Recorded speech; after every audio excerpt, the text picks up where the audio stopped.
마태복음 13장 24절에서 35절입니다. 마태복음 13장 24절 말씀부터 35절 말씀까지 제가 한 절 읽고 여러분이 한 절 읽고 교독을 하도록 하겠습니다. 예수께서 그들 앞에 또 비유를 들어 이르시되 천국은 좋은 씨를 제밭에 뿌린 사람과 같으니 사람들이 잘 때에 그 원수가 와서 곡식 가운데에 가라지를 덧뿌리고 갔더니 싹이 나고 결실할 때에 가라지도 보이거늘 집 주인의 종들이 와서 말하되 주여 밭에 좋은 씨를 뿌리지 아니하였나이까. 그런데 가라지가 어디서 생겼나이까. 주인이 이르되 원수가 이렇게 하였구나. 종들이 말하되 그러면 우리가 가서 이것을 뽑기를 원하시나이까. 주인이 이르되 가만두라. 가라지를 뽑다가 곡식까지 뽑을까 염려하노라. 둘 다 추수 때까지 함께 자라게 두라. 추수 때에 내가 추수꾼들에게 말하기를 가라지는 먼저 거두어 불사르게 단으로 묶고 곡식은 모아 내 곡간에 넣으리라 하리라. 또 비유를 들어 이르시되 천국은 마치 사람이 자기 밭에 갖다 심은 겨자씨 하나 같으니 이는 모든 씨보다 작은 것이로되 자란 후에는 풀보다 커서 나무가 되매 공중의 새들이 와서 그 가지에 깃들이느니라. 또 비유로 말씀하시되 천국은 마치 여자가 가루 서말 속에 갖다 넣어 전부 부풀게 한 누룩과 같으니라. 예수께서 이 모든 것을 우리에게 비유로 말씀하시고 비유가 아니면 아무것도 말씀하시지 아니하셨으니 이는 선지자를 통하여 말씀하신 바 내가 입을 열어 비유로 말하고 창세부터 감추인 것을 드러내리라 함을 이루려 하심이라. 아멘. 찬양대 찬양 있겠습니다.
기도 전하겠습니다. 평안하십시오. 당신은 세계 살릴 선교사입니다. 나중 영광이 크리라. 오늘 이 한날 또 우리의 마음과 중심이 온전히 주님을 바라보심으로 주님께서 주시는 참된 하나님의 나라의 축복이 여러분 개인과 가정과 모든 산업 현장에 일어나기를 주의 이름으로 축원합니다. 오늘 우리 은혜로운 찬양대 참 감사했습니다. 우리 찬양대 찬양했던 것처럼 먼저 진짜 우리 인생의 과거를 한번 돌아보세요.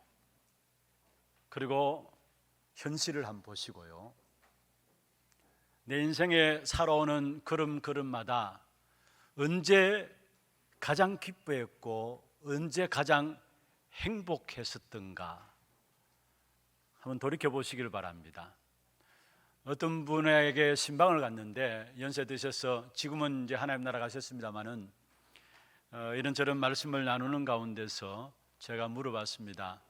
지금까지 살아오시면서 언제 제일 생애 가운데 기뻤습니까? 이야기를 하니까 주저하지 아니하시고 생각도 안 하시고 내가 구원받고 하나님의 자녀가 된 것입니다.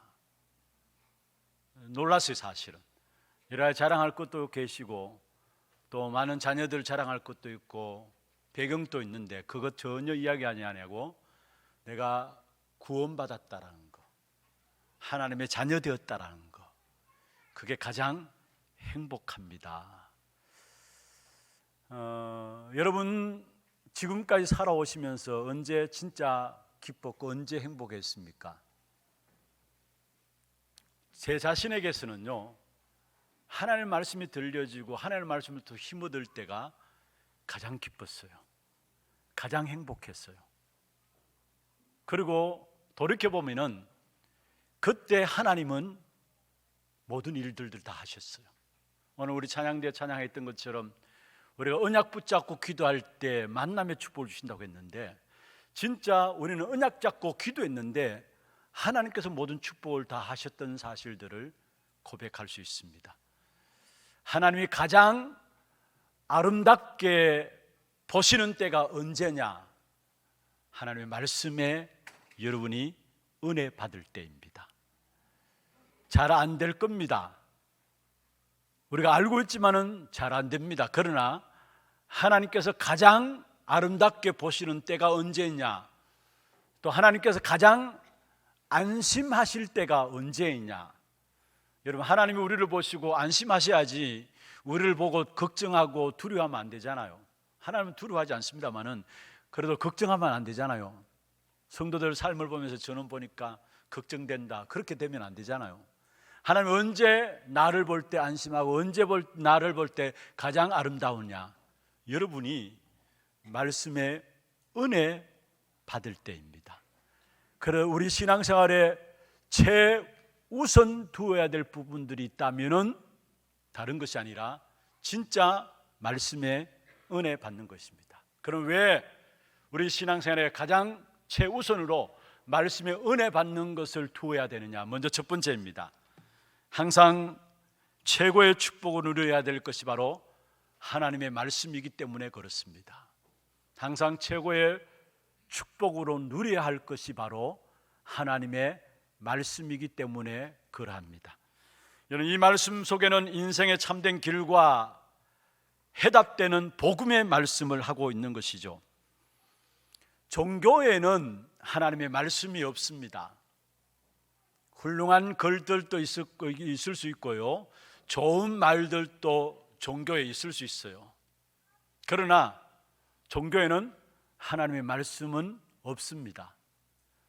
종교 생활하는 사람들은 그것을 실천하기 위해서 몸부림치기도 합니다. 좋은 말들이니까, 훌륭한 말들이니까. 그러나 성취될 말씀으로는 인정하지 않습니다. 우리는 하나님의 약속의 말씀이 그냥 훌륭한 말씀이다, 좋은 말씀이다, 우리에게 교훈, 단순히 그냥 교훈되는 것이다, 그렇게 받는 것은 아니에요. 하나님의 말씀은 살아있는 말씀이기 때문에 성취될 말씀으로 붙잡는 것입니다. 그래서 중요한 것은요, 이 하나님의 약속의 말씀 속에는 험한 세상에서 어떻게 살아가야 될 것인가에 대한 정확한 답을 말씀 속에 다 나타내 보여주고 계시는 것입니다. 그래서 성취될 하나님의 약속의 말씀을 붙잡기 위해서는 먼저는 요한복음 20장 31절에 말씀하고 있죠. 내가 이 성경을 기록한 것은 예수께서 하나님의 아들 그리스도이심을 믿게 하기 위함이고 그 이름을 힘입어서 생명을 얻게 하기 위함이라 말씀했습니다.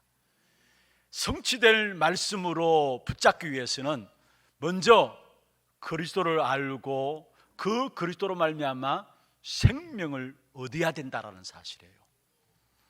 여러분, 정말 우리가 생명 되신 예수 그리스도를 알게 되면은 성경은 그때부터 나에게 정확한 길이 되고 답이 되어지는 것입니다. 그래서 시편 119편 105절에 말씀하고 있죠. 주의 말씀은 내 발의 등이요 내 길의 빛이니이다. 왜 하나님 말씀을 우리 인생의 발의 등으로 빛으로 주셨느냐? 세상이 어둡고 캄캄하기 때문에 빛으로 등으로 우리에게 말씀을 주셨다라는 사실이에요. 여러분, 하나님의 말씀이 내 발의 등이 되고 내 길의 빛이 되는 것은 구원받은 사람에게만 해당되는 것입니다. 구원받은 하나님의 자녀들에게는 말씀을 받을 때마다 그 말씀 속에서 방향이 나오게 되죠. 그리고 말씀을 받을 때마다 그 말씀을 잘 들으면요, 세상에서 승리하는 모든 답들이 다 나오게 되어 있는 것입니다. 그 말씀 속에는 정치, 경제, 우리의 자녀 교육, 우리의 모든 가정생활, 거기에 대한 답들이 다 말씀 속에 나오게 되어 있는 것입니다. 그래서 성경은 완벽한 말씀으로 우리에게 하나님께서 주셨다라는 사실이에요. 이 사실을 알면 말씀이 기다려지고요, 주일이 기다려지게 되어 있어요. 여러분, 예배에 참여하면서 말씀을 들을 때마다 말씀이 내게 답이 되어지고 길이 되어지고 방향이 나오고 거기서 힘을 얻게 되면 주일이 당연히 기다려지죠. 또 주일날 말씀 듣는 시간이 가장 기뻐할 수밖에 없는 것이고요. 여러분, 세상에 많은 정신병들이 지금 많이 일어나고 있습니다. 그런데 세상에서 일어나는 그 정신병에 대한 그에 대한 답은 세상에서 아무리 발전한다 할지라도요, 의술이 발전하고 모든 것들이 발전한다 할지라도 그에 대한 답은 줄 수 없는 것입니다. 그러나 성경에 보면은 갈수록 하나님을 믿지 못하는 모든 사람들은 결국은 평안이 없고요, 갈수록 마음이 힘들고 우울해지게 된다라고 성경에 이야기를 하고 있어요. 왜 정신병이 올 수밖에 없는가? 그 이유와 거기에 대한 해답을 분명히 성경에는 다 밝히고 있는 것입니다. 그래서 우리가 중요한 것은 이 하나님의 말씀이 나와 상관 있어야 합니다. 신앙생활하면서도, 아니 교회를 다니면서도 나와 상관없이 살아가고 있는 사람들이 너무 많아요.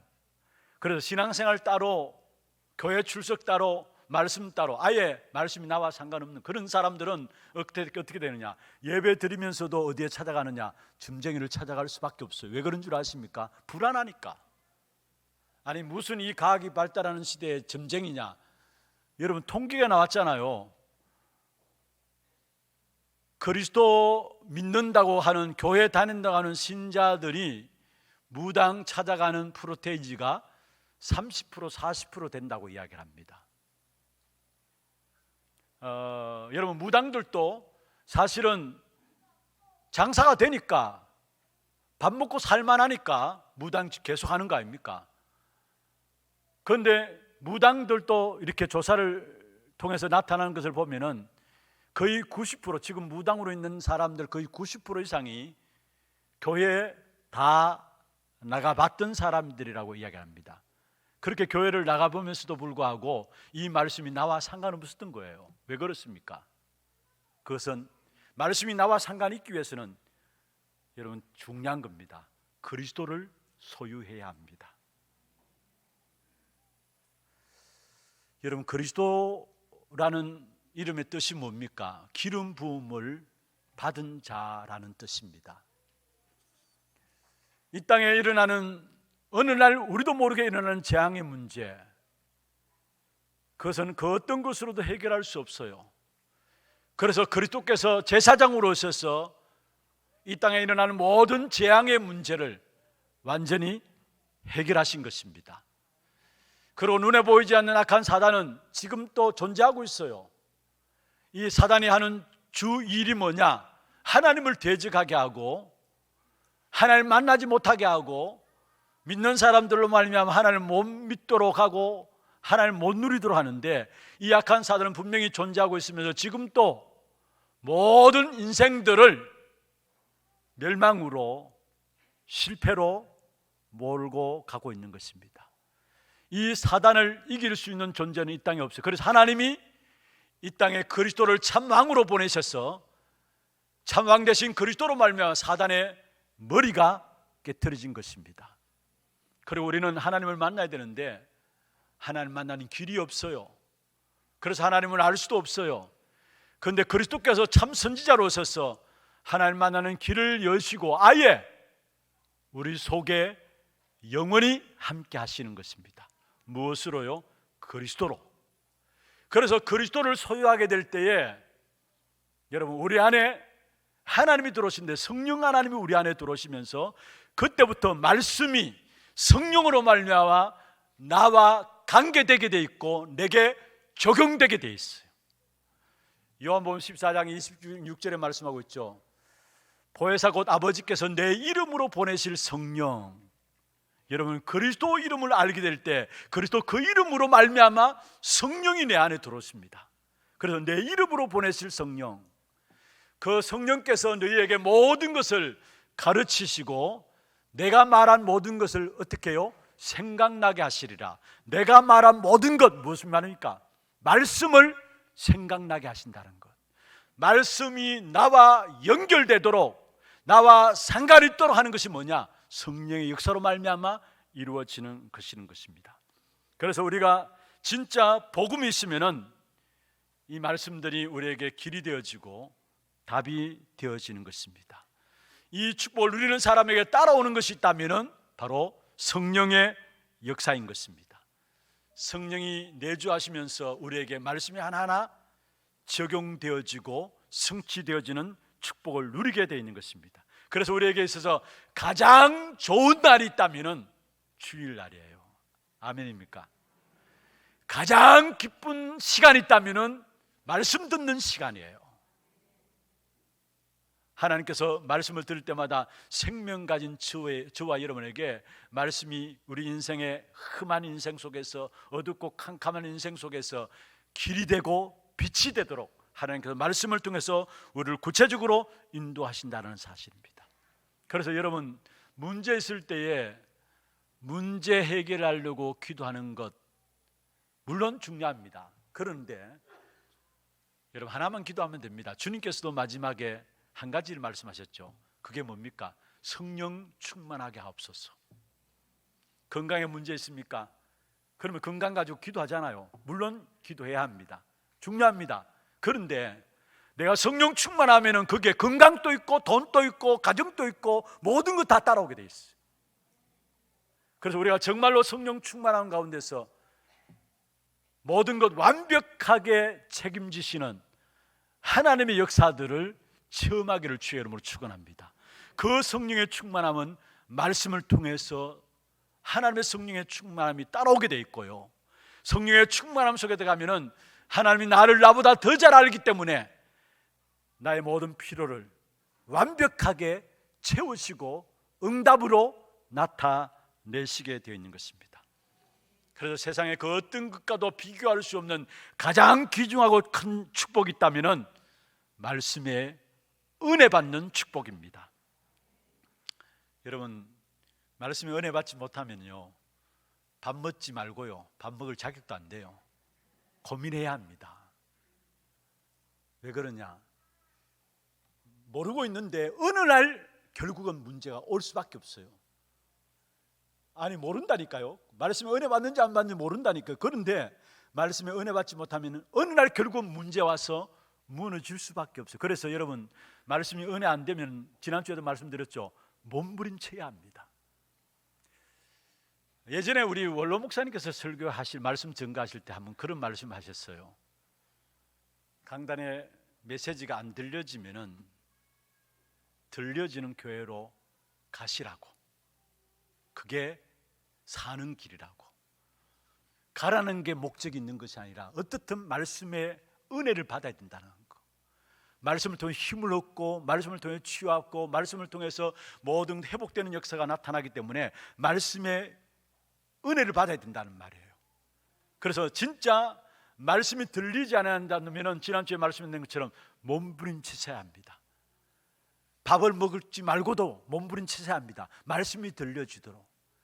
우리의 인생은 그 말씀과 함께 모든 하나님의 축복된 역사들을 하나님께 해결해 나가신데, 내가 말씀에 은혜 받는 만큼 내가 살고 가정과 가문이 축복 가운데 살아나게 되어 있는 것입니다. 고린도후서 6장 1절 2절에 말씀하고 있죠. 특별히 2절에 보면 말씀하고 있습니다. 보라 지금은 은혜 받을 만한 때요, 보라 지금은 구원의 날이로다.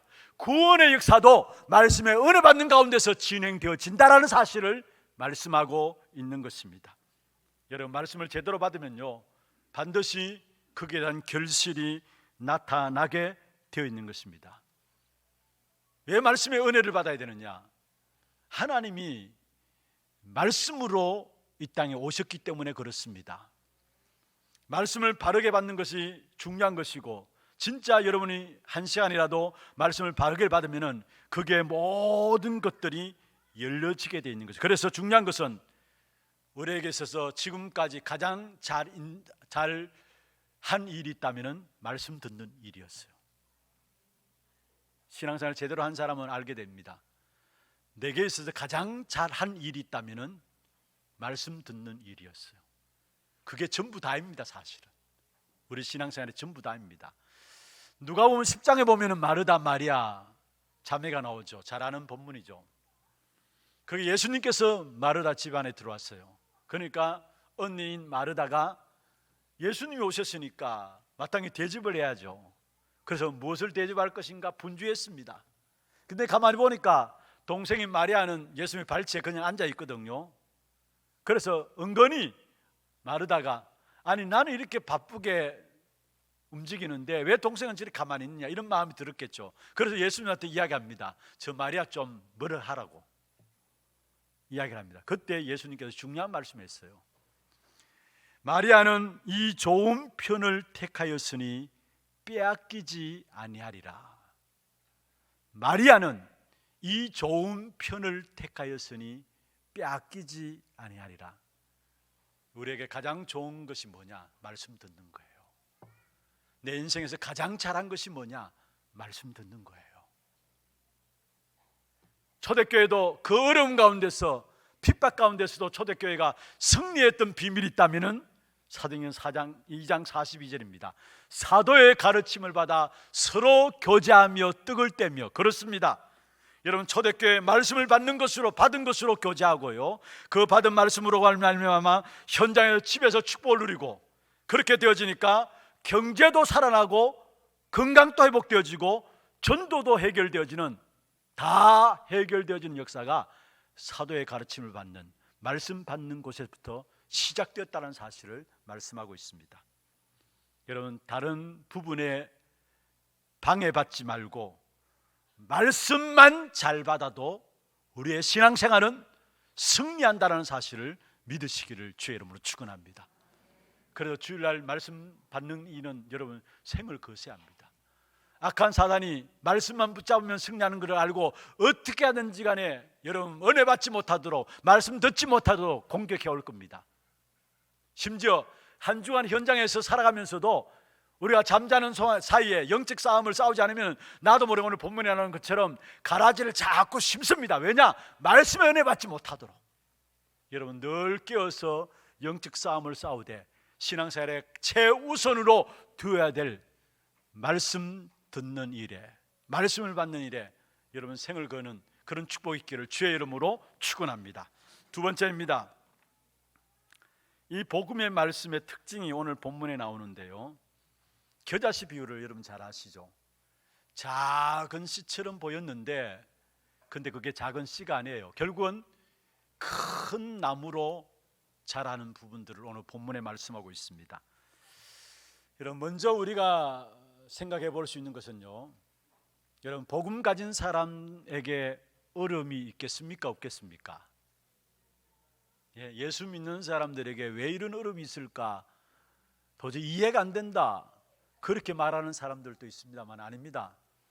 사실 응답을 받았던 모든 사람들 하나같이 공통적인 특징이 있다면 어려운 가운데서 하나님의 계획을 붙잡고 응답받고 승리한 사람들입니다. 어려움이 있다는 말이에요. 그런데 문제는요, 믿지 않는 사람들은 어려움 당하면 그것 때문에 망합니다. 그러나 구원받은 하나님의 자녀는 어려움 당하면 그것이 중요한 발판이 되어지고 기회가 되어집니다. 그래서 우리는 어려움이 어려움으로 끝나는 것이 아닌 줄 아시길 바랍니다. 여러분, 창세기 13장에 보면은 아브라함과 롯이 갈등하게 되죠. 그래서 아브라함이 이야기합니다. 조카 롯에게 네가 좋은 땅을 택해라. 네가 자하면 나는 우할 것이고 네가 우하면 내가 자하리라. 그러면서 조카 롯에게 땅 선택권을 먼저 줍니다. 이 조카 롯이 눈을 들어보니까 소돔 고모라 땅을 보니까 망하기 전이었기 때문에 여호와의 동산 같다 했어요. 그래서 너무 좋은 땅을 택해서 롯은 소돔 고모라 땅으로 그 땅을 선택해서 나갔습니다. 아브라함은 영적인 것을 선택하고 거기에 창세기 13장 18절에 보면은 단을 쌓았죠. 그 결과는 어땠습니까? 아브라함이 손해보는 것 같았어요. 롯은 당장 눈앞에 보는 육신적인 좋은 것들을 취했기 때문에 롯이 똑똑한 사람처럼 보였습니다. 그렇잖아요. 지금 세상 사람들 그렇게 생각할 거 아닙니까? 그런데 아브라함과 롯과 상관없이 자기들도 원치 않는 재앙이 일어났는데 연합군의 전쟁이 일어났어요. 그 전쟁으로 말미암아 롯은 포로로 끌려가게 되고요, 아브라함은 가병 318명을 데리고 와서 그 조카 롯을 구해냅니다. 여러분, 무엇을 말씀드리고 싶으냐?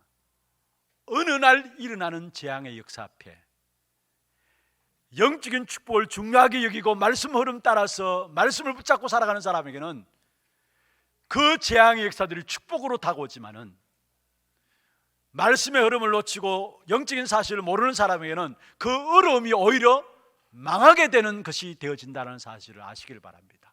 그래서 오늘 내가 말씀 속에 있다는 것이 얼마나 중요한 것인 걸 알아야 합니다. 결정적인 순간에 원치 않은 재앙이 일어날 때 말씀 속에 있는 자들은 그 모든 것들이 어려움이 축복으로 와져요.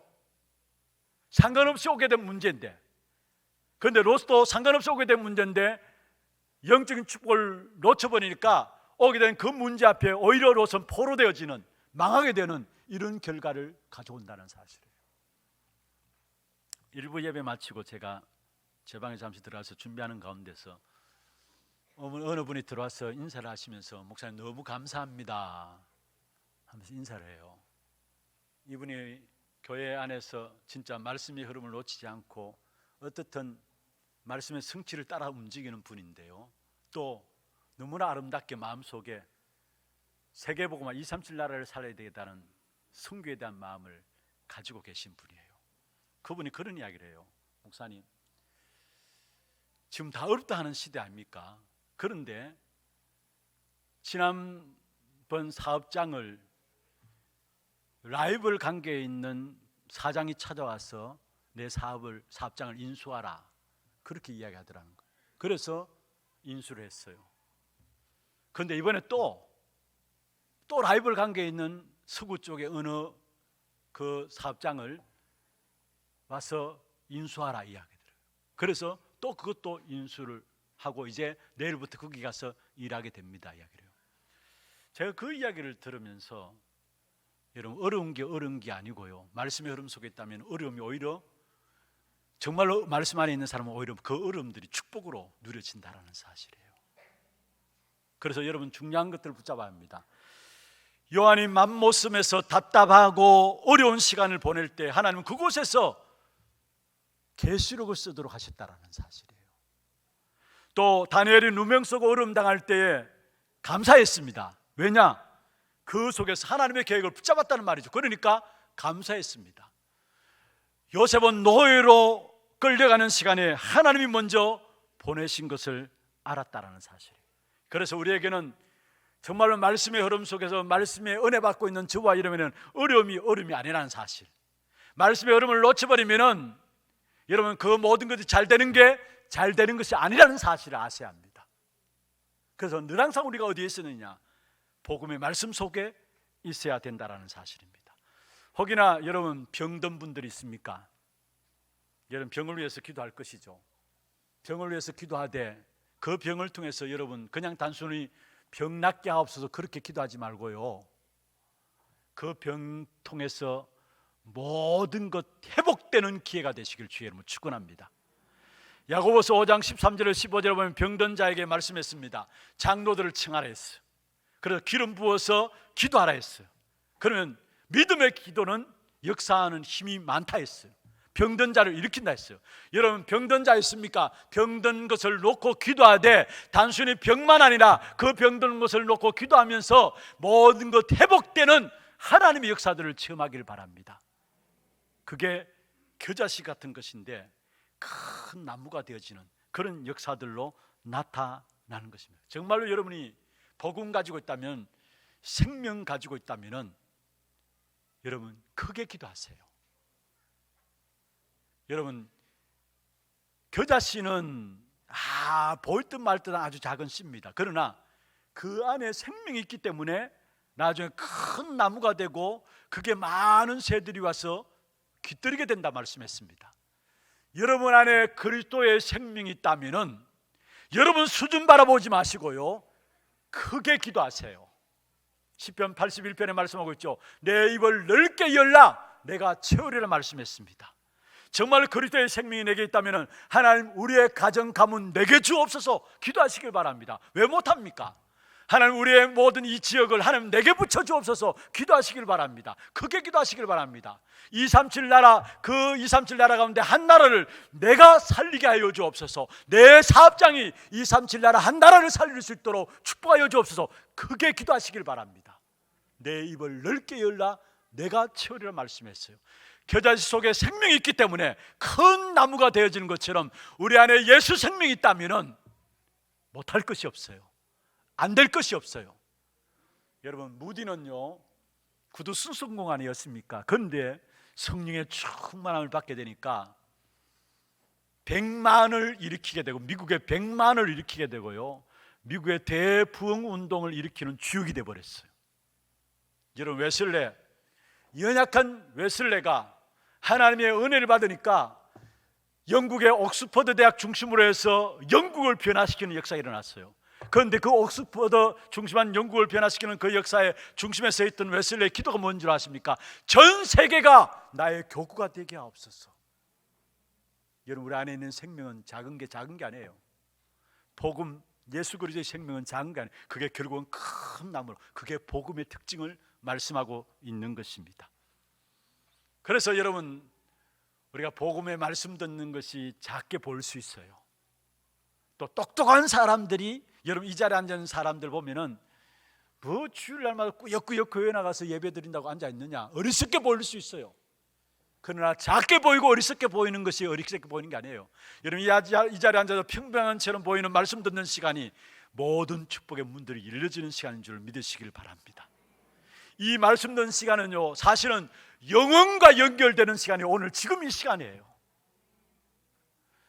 내일을 준비하는 시간이 오늘 말씀 듣는 시간이고요, 미래를 준비하는 시간이 오늘 말씀 듣는 시간이에요. 작은 것 같지만은, 평범한 것 같지만은 미래를, 내일을 준비하는 가장 귀중한 시간이 오늘 말씀 듣는 이 시간이라는 사실. 작은 겨자씨 속에 생명이 있기 때문에 큰 나무가 된 것 같은 말이에요. 여러분, 토마스 선교사가 한국에 배를 타고 들어와서 대동강변에 성경 한 권 던지고 순교당했습니다. 작은 것 같죠? 작은 것 같죠? 그러나 지금 보세요.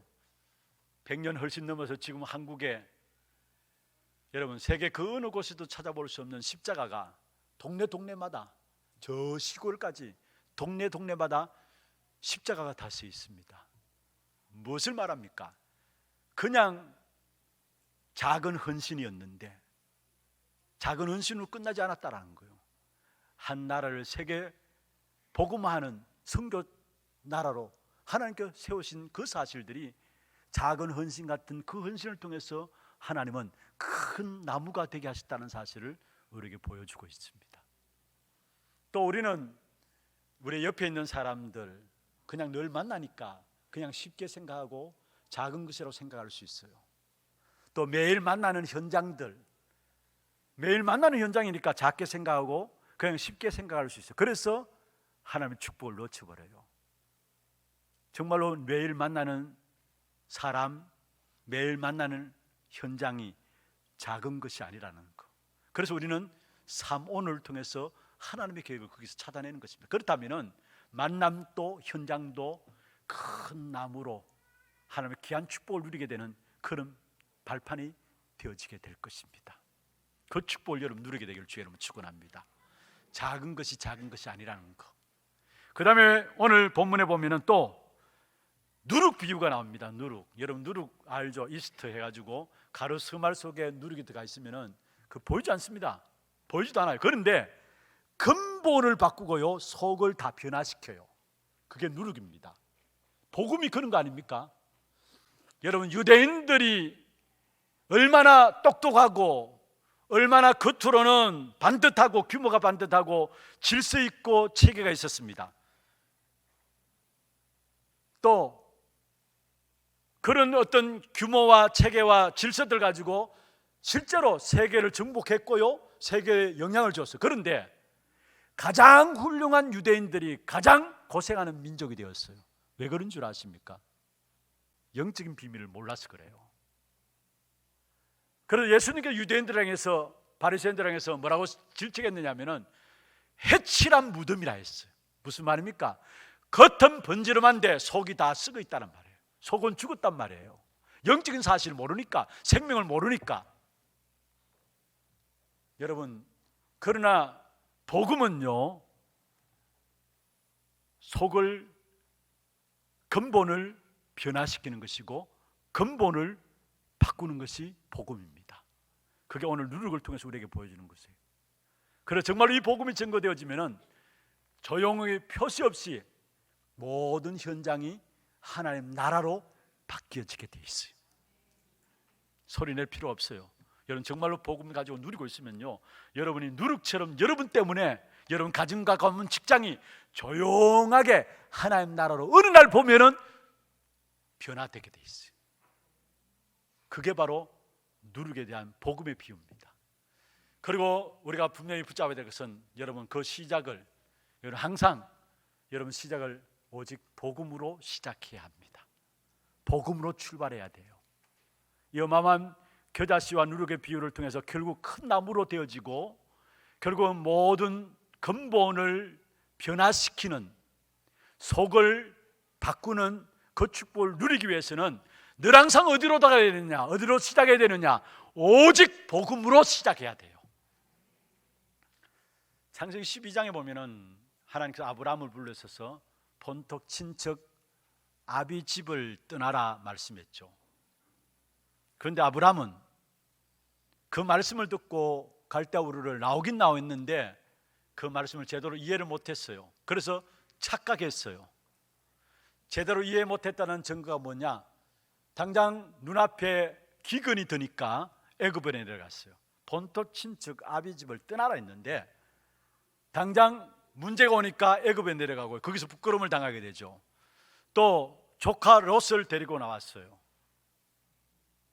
자녀에 대한, 후대에 대한 뭔가 불신앙이 있었기 때문에 내가 자녀 없이 후대 없이 그냥 내 인생 끝날 것이 아닌가, 그런 불신앙이 있었기 때문에 결국은 그렇다면 이 조카 롯이라도 내가 챙겨서 아들 삼아야 될 것이 아닌가, 이런 마음들 가지고 조카 롯을 데리고 왔어요. 여러분, 하나님께서 아브라함에게 본토 친척 아비집을 떠나라는 말은 무슨 말입니까? 모든 조건을 초월해서 하나님의 나라로 시작하라는 말이에요. 복음으로 시작하라는 말이에요. 무엇을 하든지 간에 큰 나무가 되기 전에, 모든 속과 근본을 변화시키기 전에 가장 중요한 것이 있다면 복음의 가장 중요한 부분들이죠. 정말로 하나님 나라로 시작하라는 거, 하나님 나라로 출발하라는 거예요. 예수님께서도 제자들이 이야기했습니다. 제자들이 물었습니다. 이스라엘 나라를 회복하시면 이때니까. 그때 예수님이 뭐라 했습니까? 때와 시기는 너희 알 바 아니요. 그러면서 성령이 임하면은 말씀했어요. 무슨 말입니까? 모든 시작을 복음으로 하란 말이에요. 하나님의 나라로 출발하는 것입니다. 그렇습니다.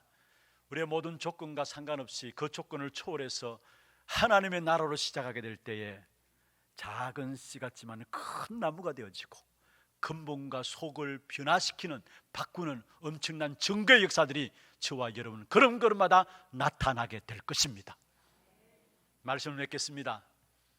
작은 씨 같은 겨자씨, 그게 큰 나무가 되었어요. 우리가 가진 복음이 그런 거예요. 전혀 눈에 보이지 않는 누룩 같은데 모든 것을 바꾸었어요. 저와 여러분 가진 복음이 그런 거예요. 날마다 이 복음을 누리고요, 이 복음을 지속함으로 여러분 통해서 모든 현장에 살아나는 이 일에 쓰임받는 증인들 되기를 주의 이름으로 축원합니다. 하나님 감사합니다. 복음의 말씀을 붙잡고 하나님이 하시는 일들을 보는 귀한 우리 하나교회 성도들 되게 하시고, 내 인생에 있어서 가장 행복하고 가장 축복이고 가장 안심할 부분들이 있다면 말씀 속에 거하는 것을 알게 하시고, 이 하나님의 복음의 말씀을 생명으로 붙잡는 우리 하나님의 모든 성도들에게 역사하여 주옵소서. 복음의 말씀만 붙잡고 복음의 말씀만 누리는 모든 성도들이 되어짐으로 이들 모든 현장마다 결국은 변화되어지고 바뀌어지며 또 많은 사람을 살리는 일에 응답받는 증인들 되도록 축복해 주옵소서. 살아계신 우리 구주 예수 그리스도의 이름으로 감사하며 기도드리옵나이다. 아멘. 지금은 우리 인생의 모든 문제 해결하신 예수 그리스도의 은혜와 하나님 아버지의 말로 닿을 수 없는 사랑하심과 성령님의 내주인도 역사 충만하심이 복음으로 확장되어지는 하나님의 나라를 누리는 증인으로 쓰임받기를 원하는 사랑하는 주의 백성들 머리 위에와 이들의 가정과 산업과 자녀손들 위에 모든 지교회와 선교지와 온라인으로 예배드리는 모든 현장과 몸된 교회 위에 지금부터 영원토록 항상 함께 있을지어다. 아멘.